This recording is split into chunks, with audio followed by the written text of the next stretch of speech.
So gagawa ako ngayon ng isang preview. No? At ang schedule nito ay week 6. Ito ay Wednesday. Amen. Sa mga kapatid, magbabasa na ako ng mga Bible verses dito. So meron tayong dalawang verses. 2 Corinthians 4:7 at Philippians 4:13. But we have this treasure in earthen vessels, that the excellency of the power may be of God and not out of us. Amen. So, anong meron dito? Maiksi lang itong verse na to. Ang pinapakita rito ay yung treasure sa earthen vessels. Siyempre, madali nating intindihin to, na itong earthen vessel ay tayo. Tayo ay mga katawang o sisidlang lupa. Sisidlang lupa, wala namang glory. Di ba? Pag sinabi mong lupa, wala namang glory yan. No, pero yung treasure, ito ay walang iba kundi si Kristo, ang pinaka-precious sa buong sansinukob. So yung lalagyan, walang glory. No, walang value. O, kasi pwede mong sabihin, ang isang dakot na lupa, o maski na isang supot na lupa, wala namang ano yan. Wala namang halaga yan. Diba? Pero yung treasure na nailagay dito, si Kristo. Siyempre, siya ang pinaka mahalaga, pinaka precious, at walang pwedeng itapat sa kanya. So, yun yung scenario dito. Philippians 4:13, I am able to do all things in Him who empowers me. Another short verse. Pero, ang tindi ng dating. Sinasabi, lahat magagawa ko sa isang ito na nagpapalakas sa atin. Kaya, lahat sinabi niya. Pwede mong gawin lahat. Lalo na sa gawain ng paglilingkod. So mga kapatid, magbabasa na ako. Amen.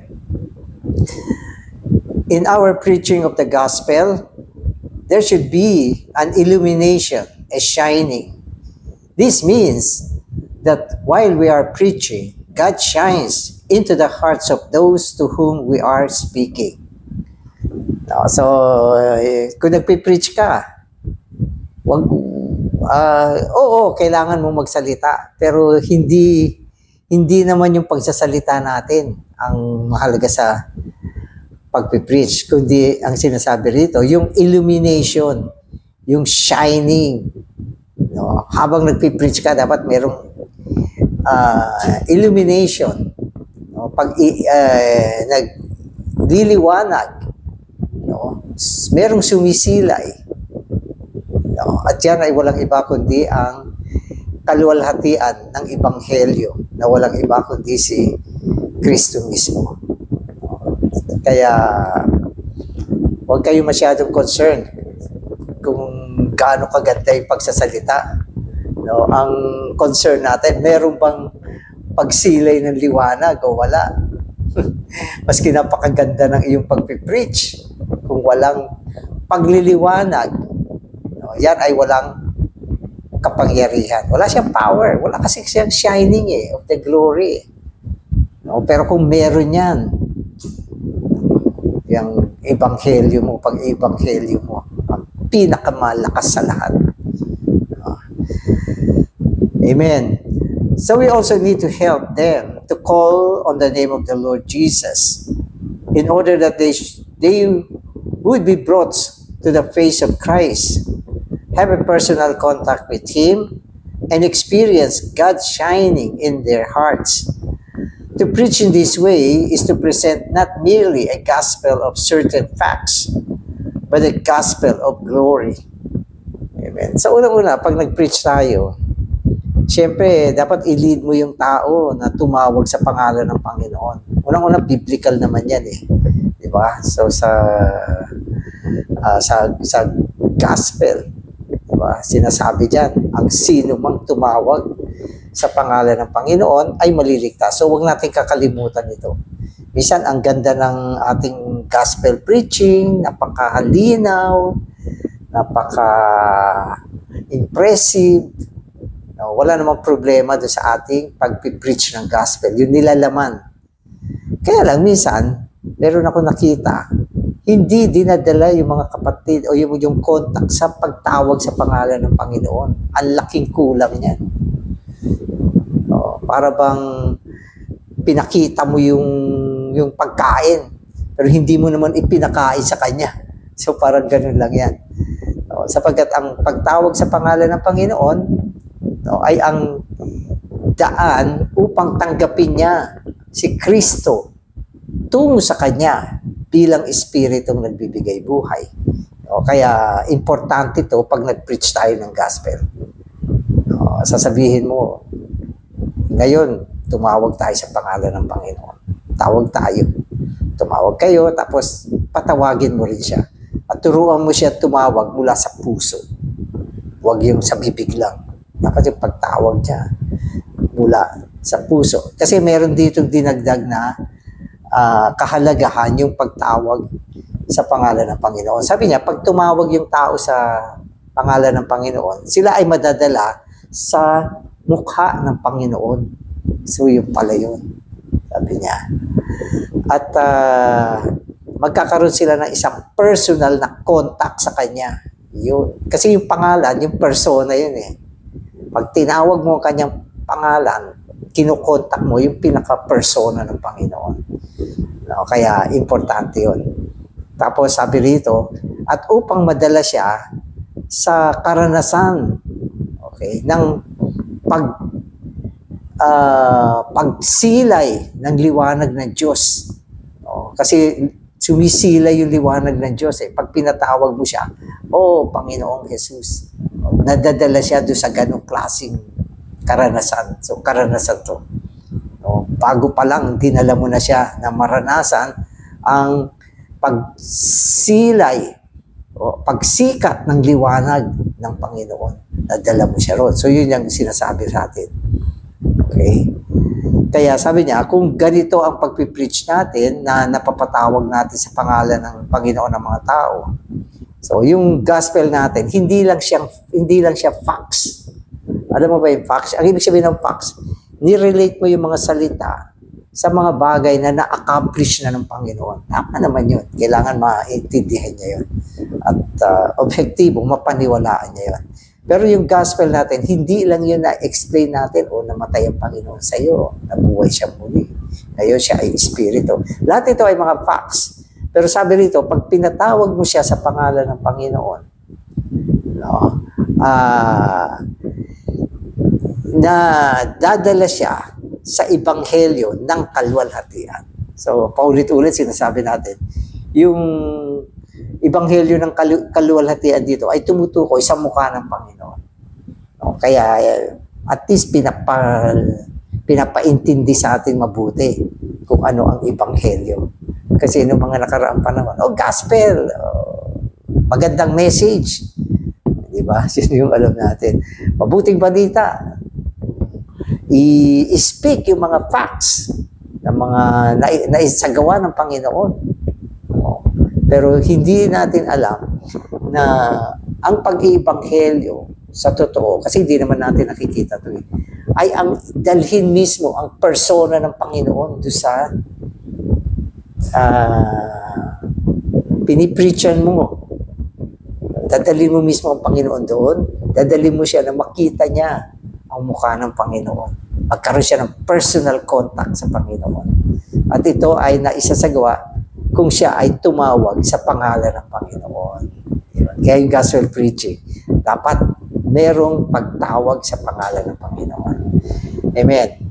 So, those who receive the gospel of glory will have Christ as the precious treasure dispensed into them.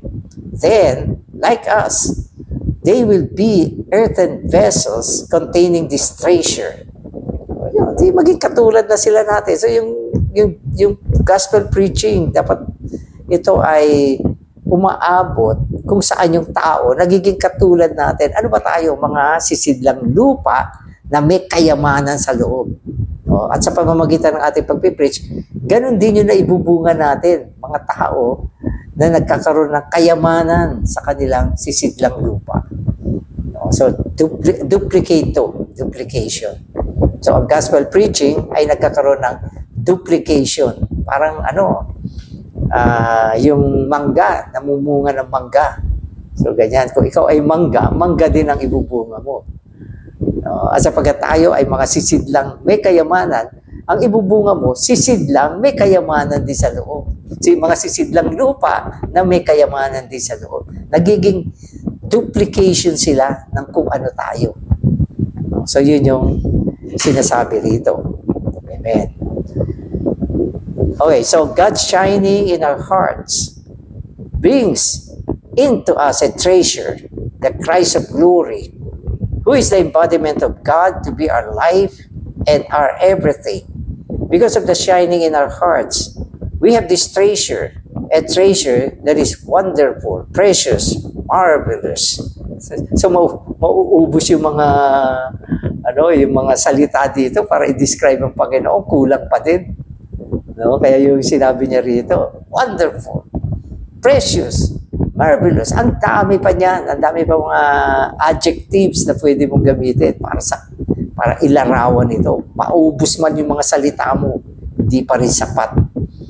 No? Para i-define itong treasure na ito. Kaya sabi ng Biblia, treasure siya. So madalas pag sinabi natin treasure, kayamanan ito. Diba? Salapi, alahas, ginto, mahahalagang bato, mga lupain. So yan ang mga treasure sa mundo. Pero pag samasamahin mo man yan lahat ng yan, hindi pa rin kayang tapatan o tumbasan ang Panginoon. Higit na higit siya kaysa dyan. The treasure in the weak earthen vessel is the very God in Christ shined into us. A priceless treasure is contained in worthless vessels. This has made the worthless vessels ministers of the new covenants with a priceless ministry. Oh, ganda dito sinabi rito. Sabi niya, yun daw priceless treasure. No, pag sinabi mong priceless, walang katumbas na halaga. No, na kayamanan na ito. No, nasa isang walang halagang sisidlan. So yung nakalagay, okay, sabi niya, yung treasure, walang katumbas na halaga. Priceless siya. No, pero yun namang vessel, dahil earthen siya, wala naman siyang halaga. So, kontra sila. Magkakontra siya. Pero sabi niya rito, dahil dito sa treasure na ito, etong walang halagang sisidlan, okay, ay naging tagapaghain ng bagong covenant at nagkaroon ng isang ministeryo, okay, na walang katumbas na halaga. Yun. So, ibig sabihin, yung ating ministeryo, ang ministeryo kasi yung paglilingkod, yung gawain natin, na kung saan tayo ay naghahain ng buhay, ayan, nagpipreach ng gospel, dinadala ang kayamanan tungo sa mga tao, okay, namamahagi ng Kristo. Ito ay isang ministeryo. At itong ministeryo na ito, sabi niya gano'n, wala rin katumbas na halaga. Ibig sabihin, equal siya ng Panginoon. Kasi yung hinahain natin, mini-ministeryo natin, ay ang Panginoon din.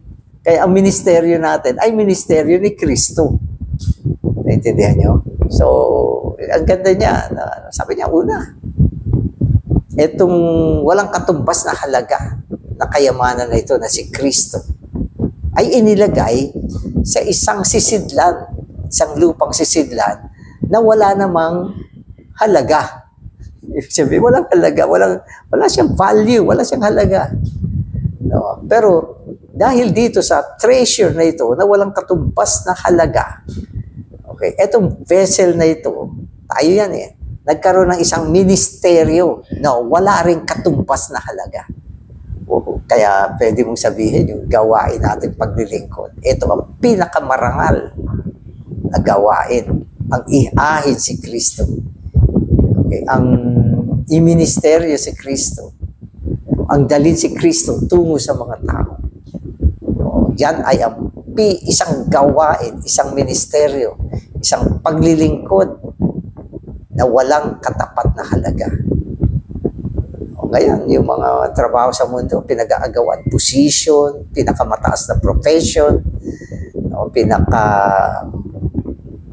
sikat na profession, mga tao, nagpapakamatay sa politika, dahil pag sila ay nahalal, maging sampaati sila.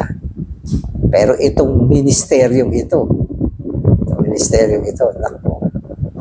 ito ang pinakamataas na gawain.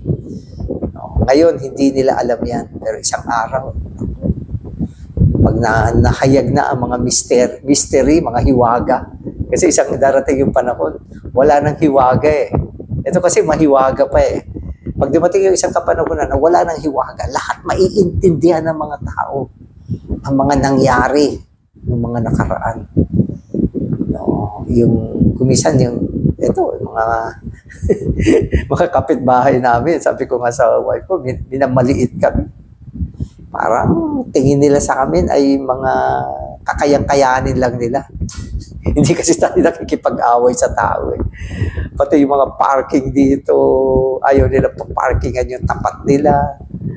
At yung tapat pa ng kabila, ayaw din nila. Dalawang side, ayaw nila pa-parkingan. Pero pag iba naman yung pumaparking, wala silang reklamo. Parang mainit yung dugo sa amin. Kasi ano lang naman tayo eh, mga alipin tayo itong panahon na ito eh. Pero isang araw, mga kapatid, mabubuksan lahat yung buong hiwaga. Ito mga sinasabi natin, makikita ng tao. Ako, ganyan pala itong mga taong ito. Noon eh, pinapalayas ko lang to sa tapat ko. So, amen. So, ganyan naman ang panahon eh. Itong panahon na ito, walang kalwalhatian. No, ito yung panahon na yung buhay natin nakatago kay Kristo. Ito yung panahon na maging ang ating ministeryo ay nakatago rin sa Panginoon. No, at walang nakakakita na itong ministeryong ito ay walang katumbas na halaga. Amen. So, ang ganda nito. Okay, sabi niya, this has been accomplished by the divine power in resurrection. The excellency of the power is surely of God and not out of us. Amen. So, ito yung sinasabi, itong ministeryo na ito, okay, ay bunga ng pagkabuhay na muli ng Panginoon, no, at ang excellency ng kapangyarihan ng Diyos. No, ito ay hindi sa atin. Kaya yan yung ministeryo natin ngayon.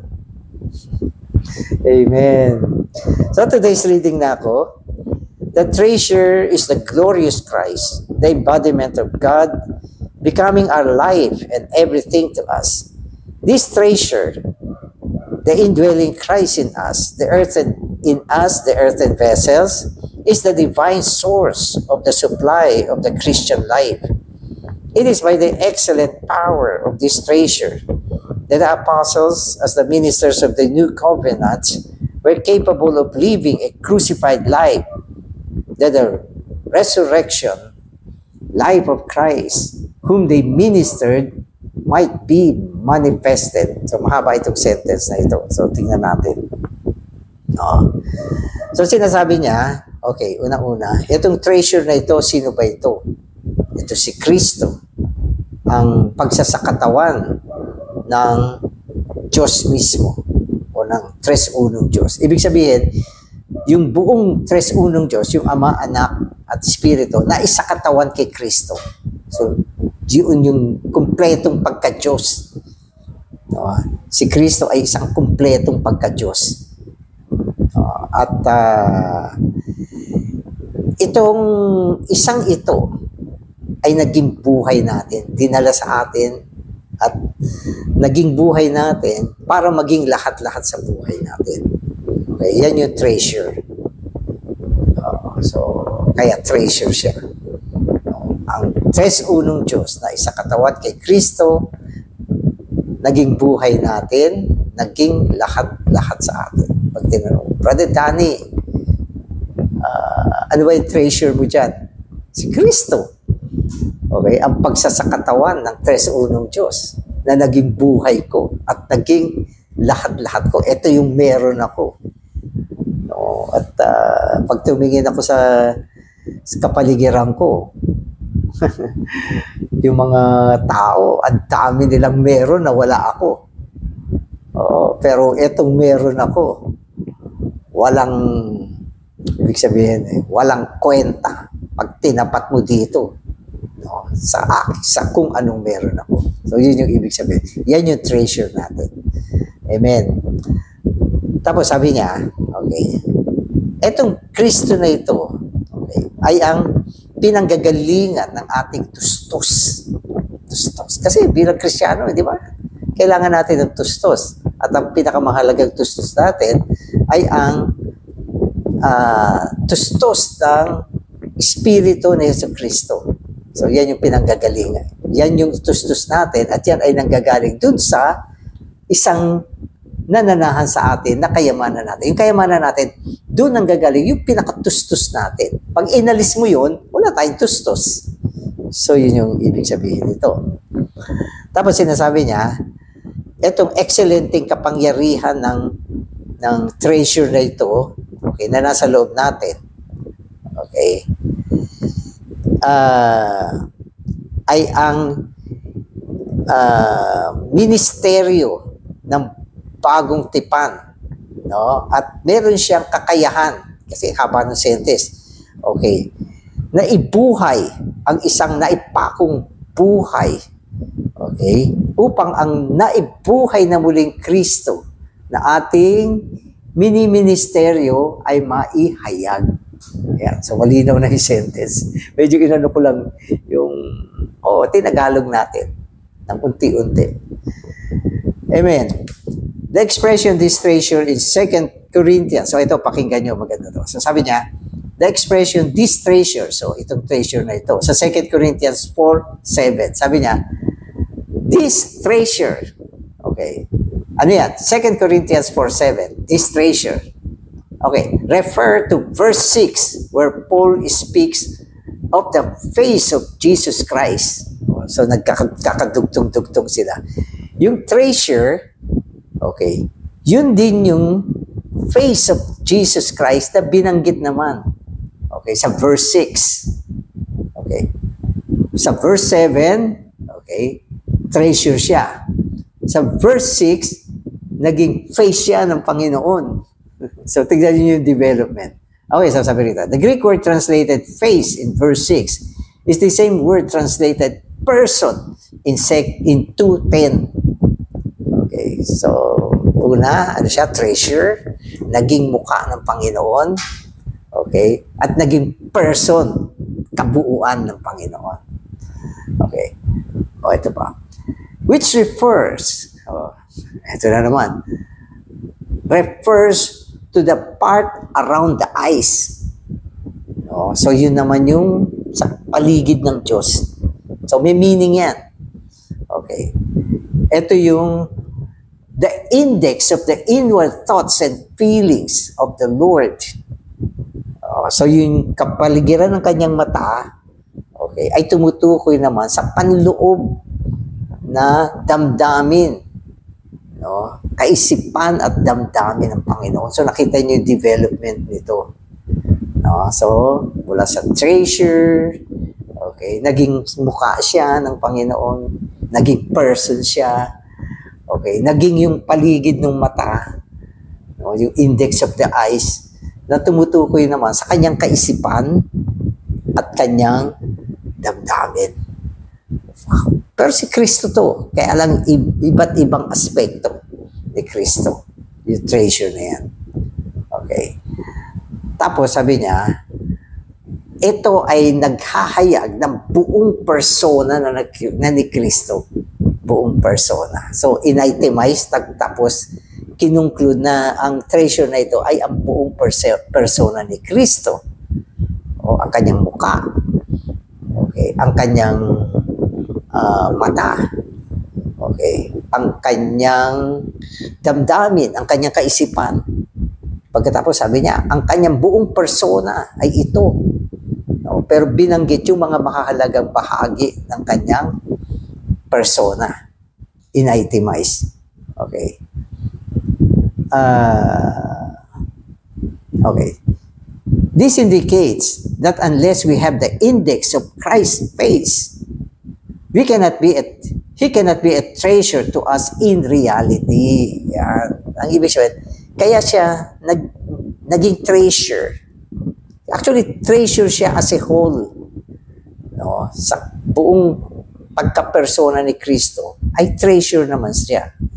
Pero kung hindi mo na-touch yung kanyang mukha, kasama ang kanyang mata, ang kanyang feeling, lahat, hindi siya magiging treasure sa iyo in reality. Ibig sabihin, pumapasok tayo dun sa karanasan na itong treasure na ito, hindi lang siya treasure by itself, kundi naging treasure siya dahil sa ating karanasan. So, bibigyan ko kayo ng pagsasalarawan dito. Okay. Halimbawa, ang Diyos mismo sa kanyang sarili, precious siya. Wala naman pwedeng ipantay sa Diyos dito sa balat ng lupa. Pero ang mahipo at malaman kung ano ang nasa isip niya at nasa damdamin niya, no, ay isang treasure. Sapagkat walang tao na umaabot sa kaibuturan ng damdamin at kaisipan ng Diyos. No?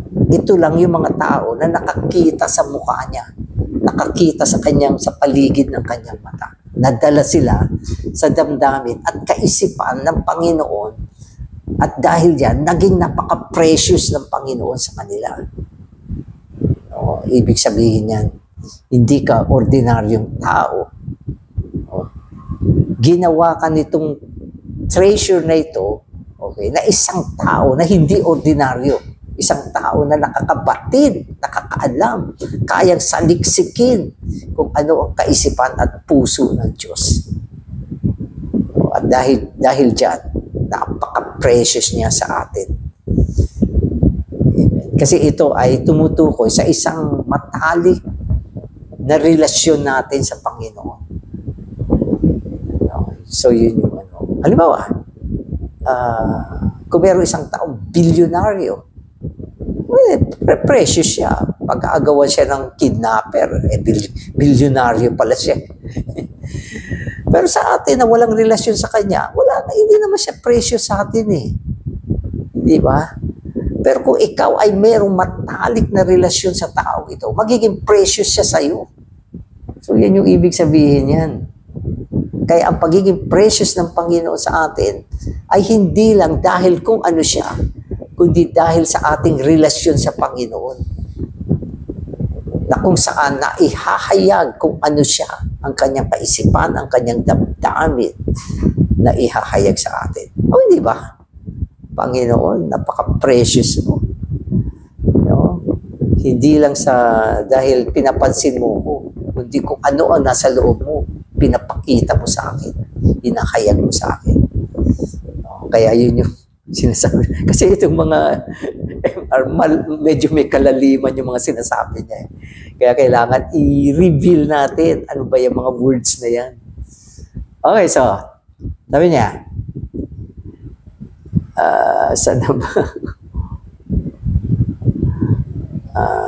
Okay, so, on the one hand, we can all declare that we are the earthen vessels and that Christ is the treasure within us. On the other hand, we need to see that it is only when we are living in the presence of Christ, looking at the index of His being, that we will sense that He is a treasure to us. Yan, linaw. No? Pag ikaw Okay, pag ikaw, sabi niya, di ba? Tumingin sa Panginoon. Tumingin sa Panginoon. Nadala sa kanyang presensya. Nakatingin sa index, sa nilalaman ng kung ano siya. Then magkakaroon tayo ng isang pandama na siya ay talagang treasure sa atin. Di ba? So, yan yung sinasabi ko. Precious siya, treasure siya dahil sa ating relasyon sa Panginoon. Dapat matalik ang relasyon mo sa Panginoon. Dapat sa iyong salamuha sa Panginoon, umaabot ka na nakikita mo yung mukha ng Panginoon. Sa Espiritu. At mula dyan, napapasukan mo yung kanyang damdamin at kaisipan. At feeling mo, hindi ka mabubuhay kung wala ito. Pag hindi mo nakita ang kaisipan at damdamin ng Panginoon, parang ang buhay mo nasa kadiliman. Para bang feeling mo wala kang direksyon. Noon mo lang naintindihan na ganyan pala ka-precious ang Panginoon sa buhay mo. Maaaring ikaw naligtas ka 10 years, 20 years, pero hindi mo napasukan itong ganitong klaseng relasyon sa Panginoon. Kaya minsan binabaliwala mo ang Panginoon. Kasi hindi siya ganun ka-precious sa iyo. Binabaliwala mo siya. Tinatawag natin siya Panginoon, pero minsan hindi naman talaga siya nasusunod. Kasi hindi mo nakikita ang mukha ng Panginoon. Hindi mo napapasukan ang index ng kanyang mata. Hindi mo batid ang kanyang kaisipan, ang kanyang damdamin, ang plano niya. Kaya, wala. Sabi, treasure in earthen vessel. Tagal ko nang alam yan. Pero wala kang realidad nitong salitang ito.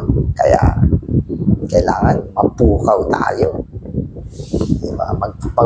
Mabago ang ating kaisipan, ang ating damdamin, ang ating salamuha.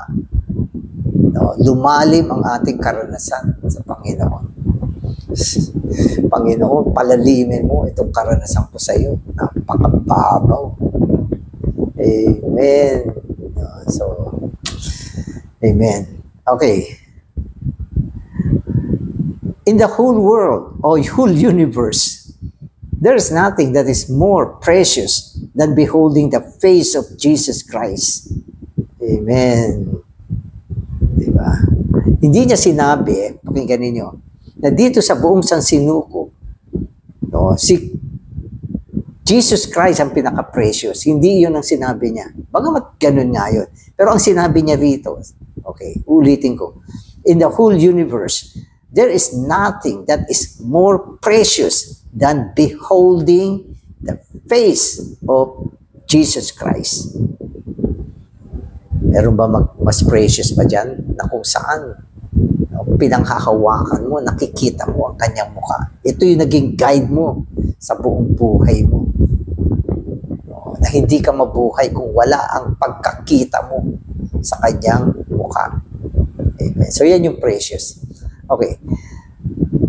The more we live in His presence, the more we will sense His presence. His presence. Yan ang pinaka-precious. Ang kanyang presensya. Okay. Siya mismo ay precious, pero ang kanyang presensya ay napaka-precious. Amen. If we learn to forsake our old person and instead take Christ as our person by looking at the index of His eyes and enjoying His presence, we will have a sweet sense of the preciousness of the indwelling Christ. So yung sense natin, yung pandama natin, dapat magkaroon siya ng isang feeling ng kahalagahan ng Panginoon. Hindi lang doctrine, hindi lang teaching, hindi lang kaalaman, kundi dapat ito ay lumikha ng isang damdamin sa atin ng kahalagahan ng Panginoon. Nasa damdamin mo. Kasi mahalaga yan eh. Kadalasan, pag sinasabi natin, karanasan natin sa Panginoon, ito ay mga karanasan ng damdamin. Tungkol sa Panginoon. Pag ikaw ay isang believer, wala ka nadadama. Wala kang pakiramdam. Wala kang consciousness. Maaaring nagsasalita ka ng Kristo. Wala ka namang pandama. Ibig sabihin yan, puro doktrina ka lang. Ang dami mong alam. Ang laki ng ulo mo, pero wala kang kayamanan, wala kang karanasan, wala kang pagpapahalaga sa kanyang pagiging precious. So yun yung situation. Kaya ang binibigyan din dito, hindi yung mga gaano kadami ang alam mo. Kung hindi ito yung life relation natin sa Panginoon. No? Kaya, di ba? Nararamdaman natin, Panginoon, pasulungin mo pa ako. No? Minsan may panahon, akala mo okay ka na. Pero pag nakita mo, nadinig mo, at nagkaroon ka ng pagkatanto dito sa mga message na ito, malalaman mo, malayo pa tayo. Amen. Malayo. Okay, so last paragraph na ako. Okay, yung pinaka-last sentence niya, sabi niya, this experience will cause us not only to be happy, but also to shine. The glory of Christ will shine out from within us. Ang resulta niya, pag nakapasok ka, nakita mo mukha ng Panginoon, nagkaroon ka ng matalik na relasyon sa Kanya, merong pagsilay sa iyo. Sabihin ng mga kapatid, brother, ang liwanag mo ngayon. Di ka katulad ng dati. Di ba? Ang liwanag.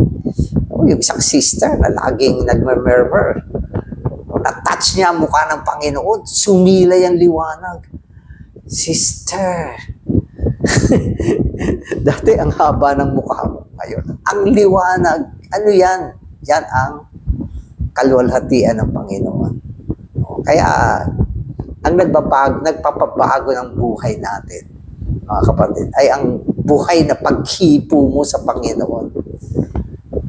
Kaya nga, palagi kong binibigyan diin yung salamuha sa Panginoon. Hindi ka pwedeng mabuhay ng walang salamuha. At ang salamuha mo, dapat intimate sa Panginoon. Pumasok sa isang napakatalik na salamuha sa Panginoon. Kaya marami mga believers na lilihis eh. May mga believers, akala nila lagi silang tama. Kasi, brother, araw-araw, nagpa-pursue, tama naman.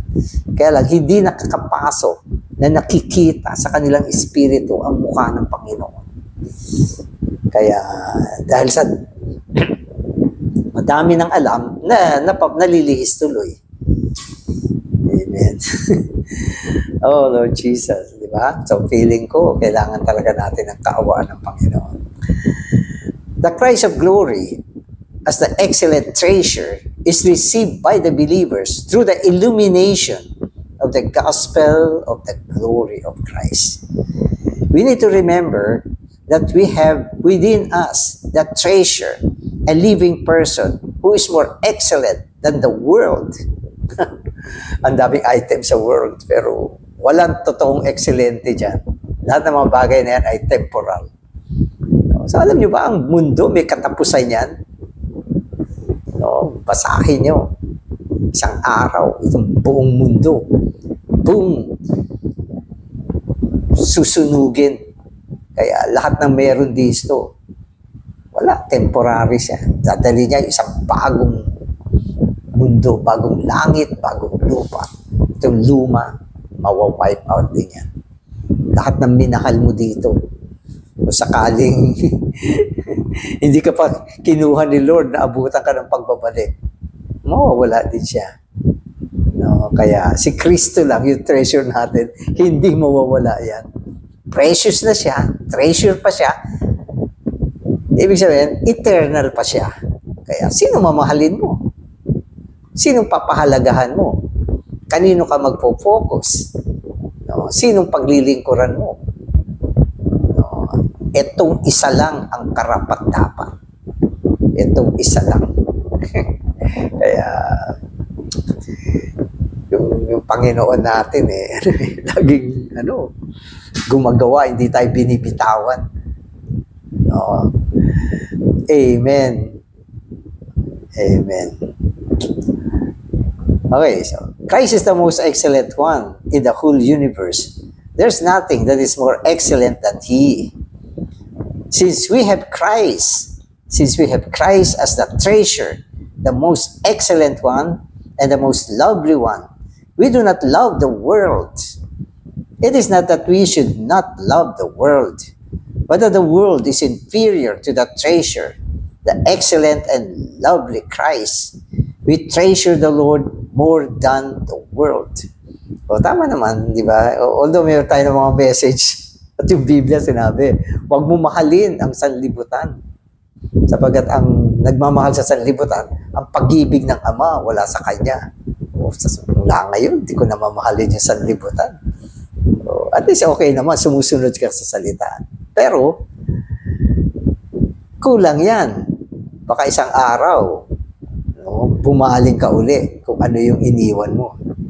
Dahil hindi mo nakita na si Kristo ay mas precious pa sa sanlibutan. Hindi natin minamahal ang sanlibutan kasi meron tayong treasure na mas higit kaysa sa sanlibutan.